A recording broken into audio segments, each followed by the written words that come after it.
Halo semuanya, selamat datang kembali di kelas ICS. Saat ini saya akan menjelaskan topik yang keempat, yaitu digital payment. Have you noticed lately? Jadi akhir-akhir ini semua pembayaran itu dialihkan ke non-tunai. Beli bensin bayarnya non-tunai. Kemudian beli apapun ya, konsumen Indonesia lebih pilih bayar non-tunai. Semuanya serba non-tunai. Dunia ini sudah semakin digital ya. IT telah merevolusi berbagai aspek kehidupan kita, seperti komunikasi sampai pembayaran. Sekarang pembayaran diarahkan ke pembayaran digital atau digital payment ya. Jadi mereka mulai beralih dari sistem pembayaran tradisional menuju sistem pembayaran digital yang menjamin keamanan dan kenyamanan. Nyaman ya, jadi tidak perlu membawa uang fisik lagi, yang dimana uang fisik itu tidak higienis ya, karena kita nggak tahu dari mana uang itu telah berkeliling. Nah, tren ini didukung oleh lompatan teknologi yang sangat besar di smartphone, dan juga akses internet yang mudah di mana-mana. Jadi sudah pasti sistem transaksi masa depan adalah transaksi tanpa uang tunai. Istilahnya adalah e-money dan e-wallet. Untuk melakukan transaksi digital, masyarakat menggunakan uang elektronik. Ada e-money dan e-wallet. Tapi banyak yang masih berasumsi bahwa e-money dan e-wallet adalah hal yang sama. Padahal keduanya beda ya, signifikan bedanya. Kalau e-money, ini adalah uang berbasis chip. Artinya ada microchip ya yang tertanam di bagian depan kartu. E-money lebih seperti barang fisik dan nyata yang dapat dipegang. Kartunya bisa dipegang ya. Dan masyarakat masih menggunakan e-money ini untuk membayar ongkos jalan tol. Di sisi lain, e-wallet adalah uang elektronik berbasis server. Biasanya terpasang di smartphone ya. Harap dicatat bahwa Anda biasanya memerlukan koneksi internet untuk menggunakan e-wallet. Kalau nggak ada internet, dia tidak akan bisa terhubung ke server. E-wallet ini seperti aplikasi yang diinstal di handphone Anda dan juga membutuhkan koneksi internet. Anda juga, pastinya terbayang gitu ya, kalian semua terbayang kira-kira e-wallet ini apa saja kayak gitu, dan e-money itu apa saja. Kalau e-wallet, siapa yang bisa menyebutkan? Tentunya banyak ya, ada OVO, ShopeePay, GoPay, Dana, dan masih banyak lagi. Kemudian untuk e-money ini, e-money dari Mandiri, kemudian Flash BCA, dan juga masih banyak lagi ya, yang mungkin tidak kita kenali ya, atau belum kita kenal. E-money dan e-wallet. Jadi e-money ini adalah akun prabayar ya, kita harus top up e-money di merchant atau bank yang bekerja sama. Kalau e-money, ini saldonya itu ada di chipnya. Kalau e-wallet ada di server. Bagaimana cara mengakses nilai uang yang kita miliki? Caranya ya dengan kartu. Kalau nggak ada kartunya ya nggak bisa. Kalau e-wallet ini berdasarkan aplikasi. Jadi Anda harus melakukan top up e-money. Prosedur top up-nya biasanya dilakukan dengan menggunakan jasa bank yang menerbitkannya. Jadi e-money di Mandiri, Flash-nya kalau Flash itu di BCA. Bagaimana cara menggunakan e-money? Anda harus tap kartu e-money pada card reader, suatu perangkat gitu ya. Kemudian perangkat tersebut akan mengurangi sejumlah uang dari saldo kartu Anda secara fisik. Jadi saldo tercatat di dalam kartunya, dalam chipnya. Di sisi lain, e-wallet ini menyimpan saldo di database server, di suatu tempat di cloud. Anda memerlukan akses internet melalui aplikasi multi-layer security untuk memvalidasi dan menyimpan data pembelian. Pertanyaannya, apakah hal ini legal? Tentu saja legal ya, karena mata uangnya rupiah dan bentuknya saja yang elektronik. Jadi ini legal. Pertanyaan berikutnya, bisakah dilacak gitu ya? Can it be traced? Bisa sih, tapi caranya itu berbeda-beda ya berdasarkan provider. Kalau ini ya, yang server base, bagaimana server itu merecord semua data atau menyimpan data, tentu saja dalam database ya. Jadi customer melakukan registrasi, sistem merekam data personal. Customer top up, kemudian sistem juga merekamnya. Customer melakukan transaksi, sistem juga merekamnya gitu ya. Jadi semuanya ya, mulai menangkap data dari inputan user, menyimpan data ke dalam database, serta mendapatkan kembali data itu dari dalam database server. Itu adalah common activity dalam eksistensi sebuah sistem saat ini. Coba ya kalian sebutkan, program apa yang tidak ada database-nya saat ini? Tidak ada database artinya tidak ada kegiatan menyimpan data untuk diambil, dibaca, atau digunakan lagi di kemudian hari. Sistem tuh bukan cuma dibangun seperti layaknya kertas hitung gitu ya. Begitu selesai menghitung, hasil hitungannya dibuang. Tidak seperti itu. Jadi betapa pentingnya peran database dalam membangun sebuah sistem. Nah, kalian nanti akan dapat mata kuliah database ya di semester 3 untuk IFSI dan MM. Jadi kompetensi atas penggunaan database akan terus dipakai di mata kuliah semester berikutnya hingga lulus gitu ya. Kalau kompetensi database ini bukan hanya menggunakan software database yang sudah ada, tetapi juga bagaimana cara mendesain sebuah database, bagaimana relationship yang efektif gitu ya, supaya programnya dapat berjalan dengan baik dan tidak berat. Nah, sekarang chip based, bagaimana cara melacaknya? Customer membeli kartu, kemudian banknya ini yang mengeluarkan kartu tersebut mungkin tidak merekam data pembeli, karena mungkin pembeli ini bisa beli kartu di tempat lain selain di bank. Kemudian customer top up ini ya saldonya, tetapi banknya mungkin juga tidak merekamnya, karena mungkin si customer ini top up-nya di Alfamart, di Indomaret, atau mungkin top up via handphone gitu ya, yang ada RFID-nya. Lalu customer melakukan transaksi. Nah, sistemnya mungkin tidak mencatatnya gitu ya, karena banyak sekali perangkat yang digunakan untuk mengurangi saldo dari kartu ini. Jadi tidak terpusat gitu ya. Kemudian pertanyaan berikutnya, bisa tidak sih ada penipuan gitu ya dengan e-money atau e-wallet ini? Nah, namanya segala sesuatu pasti ada gitu ya, kasus penipuan atau pencurian kayak gitu. Nah, pencurian atau penipuan itu meliputi apa saja? Yang pertama, duplikasi dari kartu e-money-nya. Kemudian bisa juga perubahan atau duplikasi data dari software. Lalu pencurian e-money. Jadi bisa saja e-money-nya hilang gitu ya kartunya, terus kartunya digunakan oleh orang lain. Kemudian penolakan transaksi. Jadi sangat penting untuk membatasi nilai dalam e-money atau e-wallet kita gitu ya. Tapi biasanya di sistem tuh memang sudah dibatasi. Kalau e-money ini biasanya limitnya 2 juta, kalau e-wallet biasanya lebih ya, tergantung brand e-wallet-nya. Nah, bagaimana? Apakah Anda ini pengguna dari e-money atau e-wallet ya? Manakah yang lebih efisien ya untuk melakukan transaksi?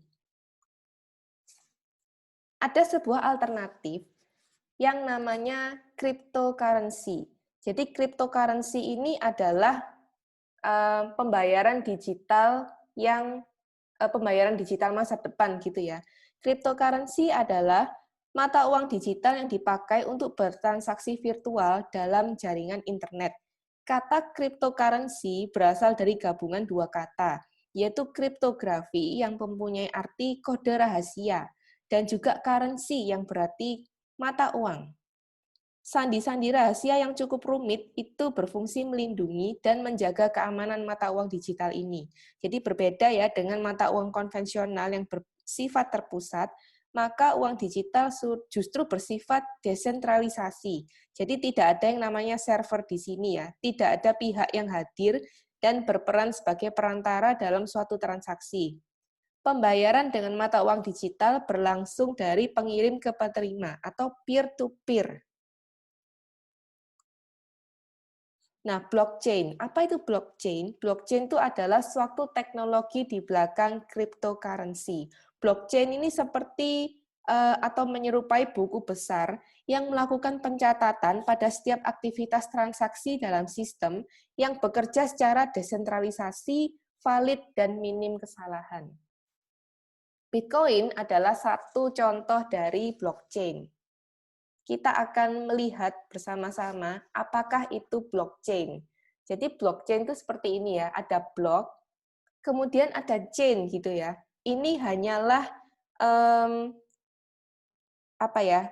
Ini konsep abstrak gitu ya, bukan berarti ada visualnya seperti ini, tapi ini konsep abstraknya untuk memvisualisasikan bagaimana apa itu blockchain gitu ya.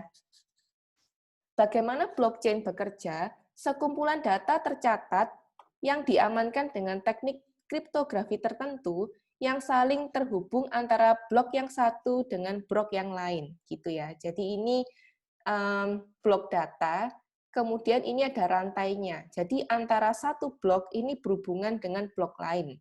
Teknik ini awalnya dijelaskan pada tahun 91 ya oleh seorang peneliti dan awalnya dimaksudkan untuk dokumen digital timestamp. Jadi tidak mungkin untuk mengubah tanggal atau merusaknya. Dan pada tahun 2009, seorang pria Jepang ya mengadaptasinya untuk membuat cryptocurrency digital yaitu Bitcoin. Jadi blok ini seperti cara abstrak untuk memvisualisasikan data aman yang dirangkai dengan blok lain. Jadi ini ya, apa isi tiap blok? Isinya adalah data.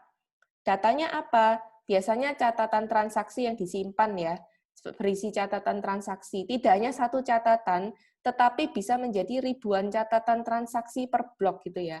Dan biasanya satu blok ini memiliki batas ukuran 1 mega.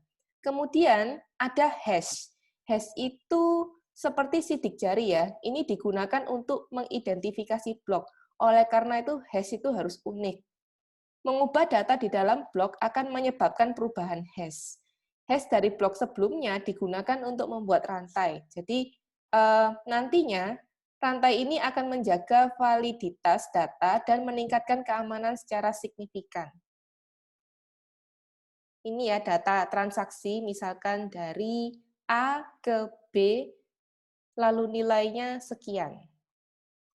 Ini contoh datanya seperti ini.